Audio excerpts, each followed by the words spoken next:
So it's no secret that every so often we will run across a story that stays with us after the digital tape stops rolling. And that's the case with today's classic episode called simply What is the Octopus? Hint, has nothing to do with a maritime creature.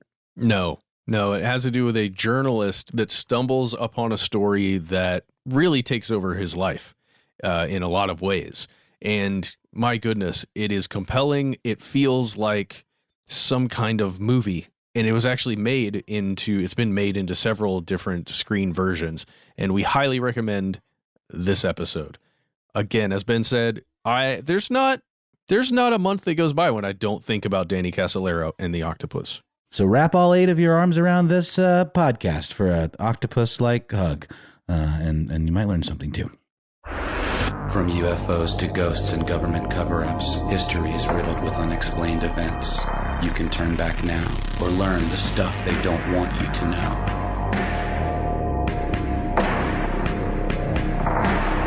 Hello, everyone. Welcome back to the show. My name is Matt. And I'm Ben. And that makes this Stuff They Don't Want You to Know. And you guys, oh man, you're in for a treat. This is something we usually don't get to cover. It's a mega conspiracy. That's right. It is a conspiracy that, if true, involves multiple conspiracies functioning in concert. This is a supersize conspiracy theory. And we do have to say theory, Matt, because at this point, while a few of these things have been proven true. Yeah, definitely true. Right. A few things have been proven true. This is so big that the connections between these events are the part that remains theoretical, right? The connections are the key, and a lot of times with conspiracy theories, that's the missing piece. The connective tissue between two or more events. So let's dive right in. First off to our listener Alex on Twitter, who asked us what we were covering earlier this week. Alex, I did tell you that it was an octopus. I did say it was bigger than a giant octopus, but I did not mean the animal. This, in fact, is a group that, if it exists, is called the Octopus. Matt, could you just lay the gist of the conspiracy theory down for us? Okay, here you go, guys. This is juicy. So the Octopus is a group of interconnected, powerful networks that cooperate together to further their mutual interests. And they've been doing so for a long, long time. Now, this group was allegedly discovered by this journalist. His name was Danny Casolaro. And if you've watched our video already, the tentacles of the octopus, you saw that we kind of mentioned his name. And this is one of the places where we're going to go deep into Danny Casolaro's life. So this guy discovered it, and he was beginning an investigation, essentially. And what Danny Casolaro was looking into was this ongoing legal dispute between the Department of Justice and an IT group, a company named Inslaw Incorporated. And he called this group the Octopus due to his belief that there's this organization involved in multiple criminal activities, again, kind of a head that has its tentacles in all these different places. And his investigation, it gained him national recognition because he died, supposedly, as a result. Now this is one of those episodes, ladies and gentlemen, where if you are not driving, feel free to make a drinking game of how many times we mention the words alleged or allegedly, because again, we have to be careful with this. Danny Casolaro, to his friends, Joseph Daniel Casolaro, full name, did die in August of 1991. The official cause of his death was listed as a suicide, and his body was examined not once, but twice, by different medical professionals, and both times they reached the same conclusion. Now, let me just give some context. He was found in a bathtub with his wrists slit, up to 12 times. Yeah, in the Sheraton Hotel of Martinsburg, West Virginia. Exactly, and he had told his family and friends that if he were to die, it would look like an accident and it wouldn't be an accident. That's according to his brother. Right. And There was a suicide note. Right, there was a suicide note. And let's go back here first and say that when Casellaro started investigating the dispute between the Department of Justice and this group Inslaw, he was just investigating whether or not there were shenanigans going on in these court cases, right? Mm-hmm. Which had already turned pretty nasty by the time he shows up on the scene. What he believed he discovered, this octopus that he alleged existed, came about as a result of his investigations, and that's when things began to get more and more tense. That's when he became, you could say, more paranoid. Oh, yes. That's when he became more concerned that his investigation might put him or his sources in some sort of danger. He had been receiving phone calls that were menacing in nature and from anonymous sources, and that was corroborated by, I think, his housekeeper. Absolutely. His housekeeper corroborated these stories and went on record saying that she had been the accidental recipient of a few of these phone calls. I believe the anecdote that stuck with me the most is where she testifies that she received a threatening phone call. When she picked up the phone, someone just threatened to throw her and Casellaro to the sharks. Now, I don't want to make light of it, but this is one of the reasons that I am so thankful for caller ID and don't answer unfamiliar numbers. And this was a time, this is a way to segue into technology, because this was a time when the internet was not as widely spread as it was today. This was a time where people didn't have the pervasive access to social media or the abilities that we have today to track people. Yeah, it's a strange thing to think about, just the time before caller ID, something as simple as caller ID. Mm-hmm. Just knowing who you're picking up a phone and connecting to. Mm-hmm. It makes you realize how pervasive massive amounts of information exist on the people you're communicating with at any moment in time. How the anonymous nature of that communication is kind of going away. Right. Now, in the case of Casellaro, that's something we wanted to ping on your radar, folks. So remember that, 'cause it's going to be a big part of this episode in just a few minutes. For Casellaro, when the official cause of death was listed as a suicide, several of his friends, family members, and confidants, you mentioned his brother already, I mentioned his housekeeper, didn't buy the official story. They believed that Casellaro was murdered because he was on the verge of exposing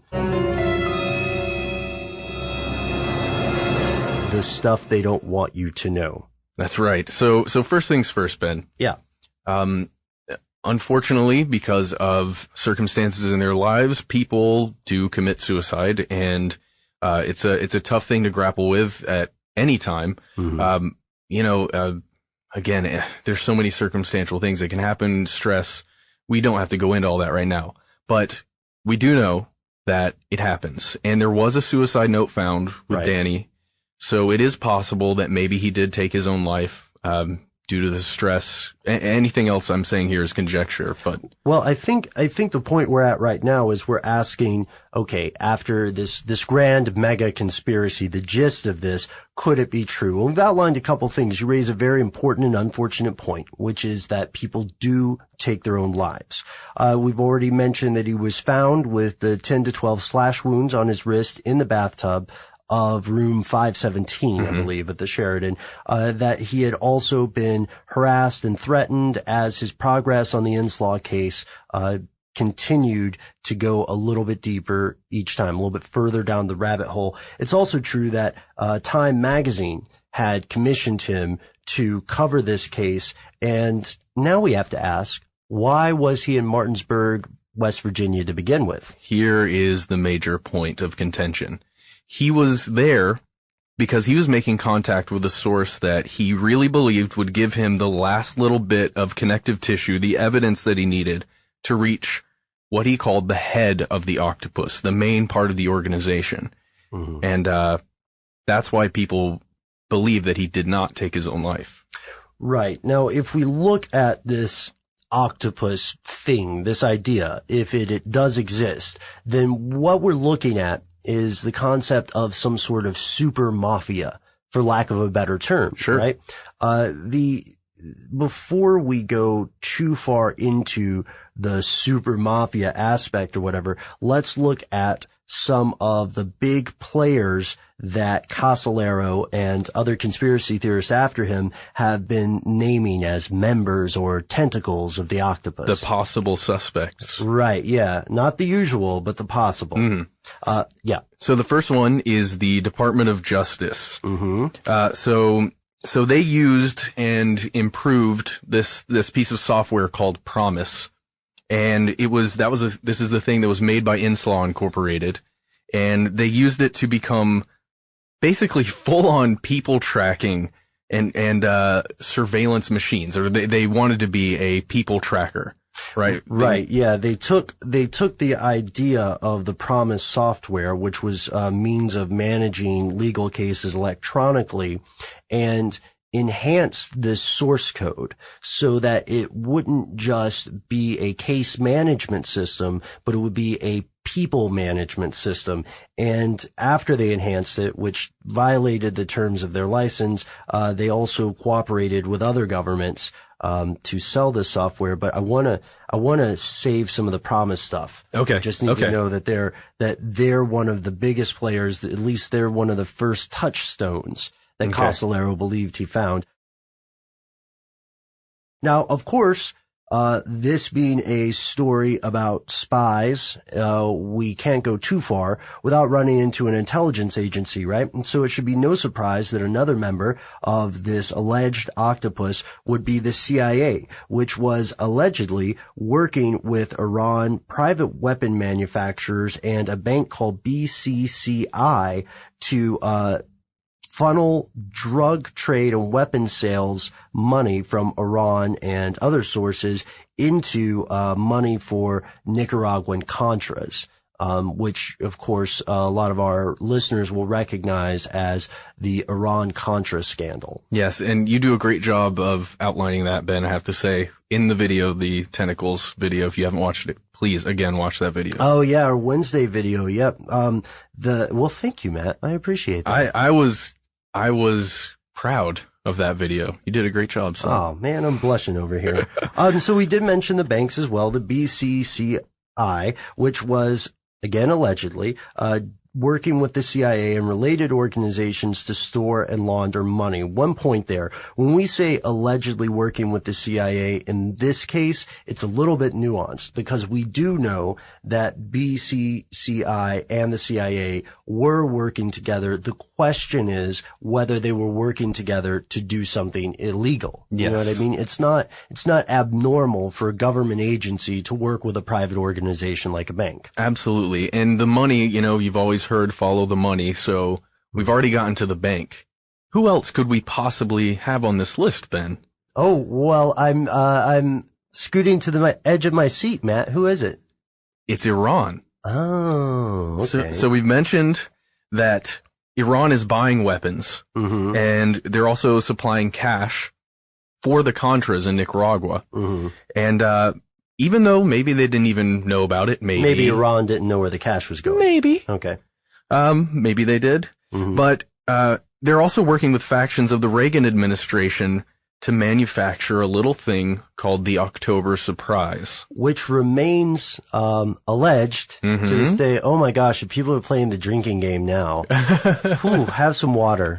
Please have some water. Have a couple sips of water for the next few alleged mentions. So the October surprise, real quick sidebar, is this conspiracy theory that during the time that Ronald Reagan and Jimmy Carter were both contesting the office of the presidency in the United States, that there were hostages held by Iran and that somehow somebody told the hostage takers to hold those hostages until they would be released, when Reagan was elected, or something like that. Yeah, and there's some pros and cons. It's definitely an interesting thing to think about, but again, it is important to say that was never conclusively proven. So the timing did happen to work out that way. However, agreed, it's not proven. Well, yeah, and how much of that is confirmation bias or seeing what you want to see, and how much of that other people would argue was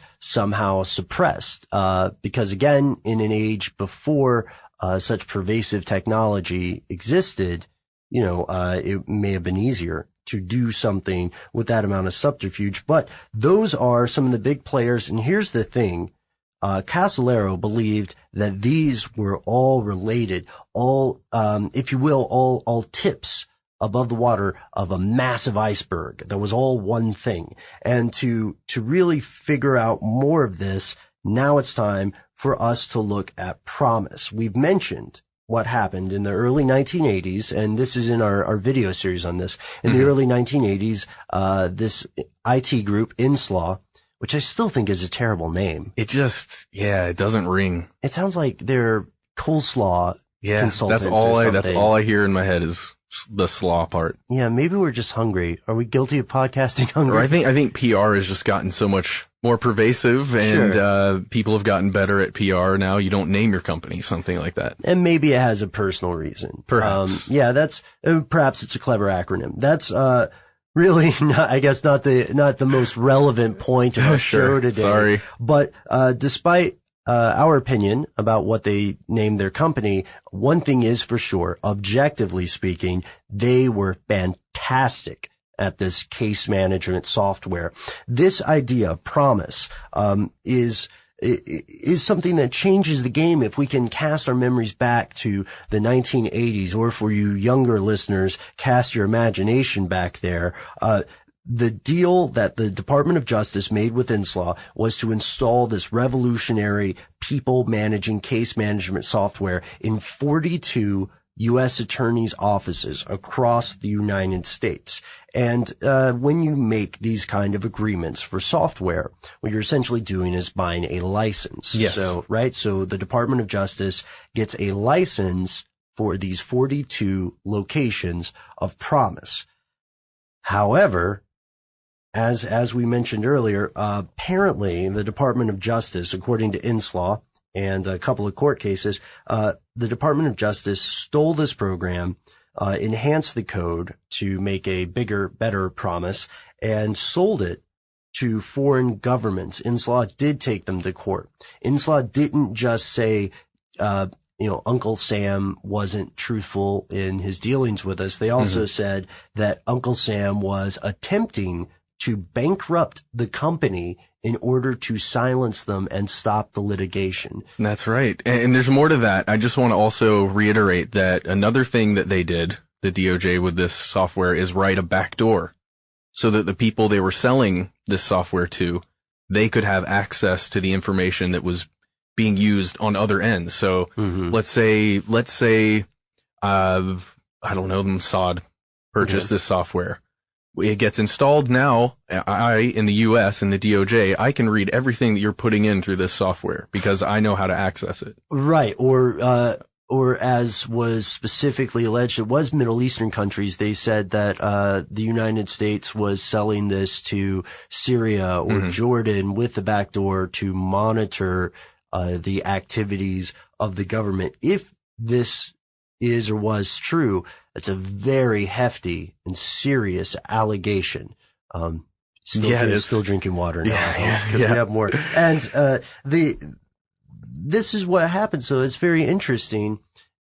A bankruptcy judge of all people sides with inslaw and says, gives them a heap of money too. Yeah, says that the Department of Justice must pay the president of inslaw, Bill Hamilton, $6.8 million in damages. Yeah, dude. It's pretty serious, but that wasn't the end, right? Well, it was the end of that judge's career because when his reappointment came up, he was not reappointed. And he believes that this was in some way retribution for his ruling. There was another judge appointed to fill that seat, who was one of the lawyers arguing in the inslaw versus DOJ case. By the way, if you guys want to, in the interim before our episode drops later in this week, if you want to find out more about this inslaw case, there's a YouTube video from an Australian broadcasting company that back in the day, did an entire series called The Inslaw Affair. And you may or may not find a link to it somewhere hidden in our video from Wednesday. Yeah, you might have to go frame by frame, but it's there, right? It's somewhere in there. And speaking of massive conspiracies, we do always have a couple of interesting little Easter eggs in our videos. So if you think you've seen the whole thing from watching it once, it might bear another look. Or 5. Or 5, yes. And now that we're adding our own massive conspiracy on top of this, if we get back to this concept here, this idea that somehow these things could all be connected, then we realize that these allegations require an extraordinary amount of proof. First off, we know that Congress did not dismiss these allegations or these claims. There were congressional investigations into the matter, and the standing subcommittee or the permanent subcommittee tasked with looking at this in the Senate found that, how did they put it? We cannot say there is any evidence of wrongdoing. Yes, they could not say that there was no wrongdoing. And they could not say that there was wrongdoing. It's not up there with, neither confirm nor deny. Sure. But they said when Congress looked at it that the facts just weren't there for further legal action. Not every member of Congress was happy with this, of course, and people who believed that there was something rotten in Denmark or rotten in Washington, to coin a phrase, for those people, this was further confirmation that there was something amiss. However, at this point, we do know that Danny Casolaro's piece that was going to be published never saw print, and we do know that there are some fairly divided groups about this, right? Which is something you and I run into a lot on shows. There are people who say that this is pervasive and it's massive, and the lack of hard evidence indicates that there's someone out there suppressing truth. And then we have the other side. Well, yeah, and that it's still happening. Oh, yeah, right. And I forgot yeah, that's they're still in charge. Right. These people are still doing it. Yeah, but then there are other people who just say, come on, guys. This is crazy talk. We can't even look into these kind of things, because if we truly believe that these people can be this organized and, this secretive about something this huge, then guys, what the heck are we doing here? And that's always the question, isn't it? When it comes to the idea of a massive conspiracy, most people are terrible at keeping a secret. A meaningless secret, like you watched a television show that you were supposed to watch with your friends by yourself. Can you keep it quiet till Thursday? Ooh, I don't know. Yeah, right. And I mean, that's anecdotal, and I'm not trying to belittle this, but what I am saying is, for this to be true, there would have to be a lot of other things in play. And for people who do believe that there's a conspiracy, they point to, numerous mysterious deaths that may be mafia hits. It is known, it has come to light before that various factions of domestic agencies have worked in some way or another with a criminal element, right? Like the whole Fast and Furious scandal, or the idea of people who would be CIA assets or informants working with criminal organizations. That's why we're very careful to say facets, because we can't say that an entire group of people does something because a couple do. But we also know that organizations like the CIA, and specifically the CIA, they have their hands in a lot of things. We recently just learned that, well, something that we probably all kind of assumed, but that in Ukraine, the forces in Ukraine are being, I want to use the word managed, but that's not the correct word. Advised, that would be the correct word, by the CIA as well as the FBI because of an anti-terrorism angle. Well, I'm sure that there are other forces in Ukraine being advised by the KGB. Absolutely. Oh, excuse me. Oh, they don't exist anymore. Sorry. So as we see, this is just a kind of a quick look to explore in some more detail the ideas of the octopus. And it's strange to think that this story was big for a time. Yeah. And now I think it's safe to say that most people, are not aware of this historical conspiracy theory. Well, I would say a lot of people are aware of some of the tentacles. Right. Yeah. And the big question is if they are all connected. We know that the octopus, whether it is real or not, has never been proven to exist. But some allegations did become fact. Iran-contra became a real scandal.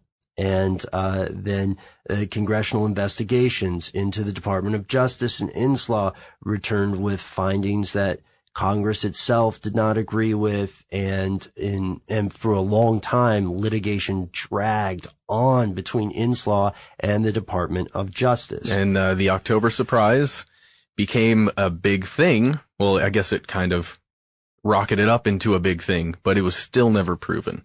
Right. Yeah. It's still alleged. And then, and let's pause here just for a second, because I have to ask you, how much of this would you say, makes Lisa October surprise, Iran-contra, these things that pop up around election time or to take down a president? How many of these things are genuine and how many are manufactured political crises? This always, I've been watching House of Cards and it's got me thinking. God. Yeah.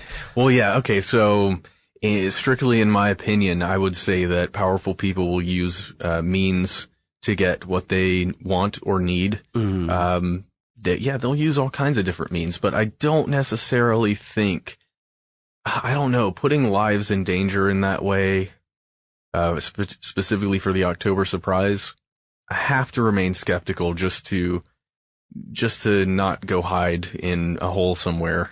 Well, if we did, just come with me. If we did a cost-benefit analysis, let's say you're president, right? You're going to be president. Would you want to take the risk of something going wrong? Because if something goes even just a little bit wrong, your career is going to be messed up. I suppose, and if I have the means and the assets to manage the situation, I guess I would. All right. So before we go to some feedback from our listeners who have written in to us from around the world, and thank you guys, I got to ask, Matt, tell me if you don't want to go on record saying this. It's too dangerous. Okay. If the octopus will get us, do you think this is a conspiracy theory or a conspiracy fact? And do you think Danny Casolaro took his own life, or do you think he was murdered? I'll answer these two. All right. Okay. I don't feel like it's fair. Well, I would have to say I know the feeling, and I've seen it it's cropped up for so many of the people that we've talked about who have died, who have committed suicide, at least according to the official record, who go on record to their friends and family and say that I will never commit suicide. And then they do, at least according to the record. And that alone makes me suspicious. I would have to say I personally don't think he committed suicide. Okay. All right. I see what you're saying.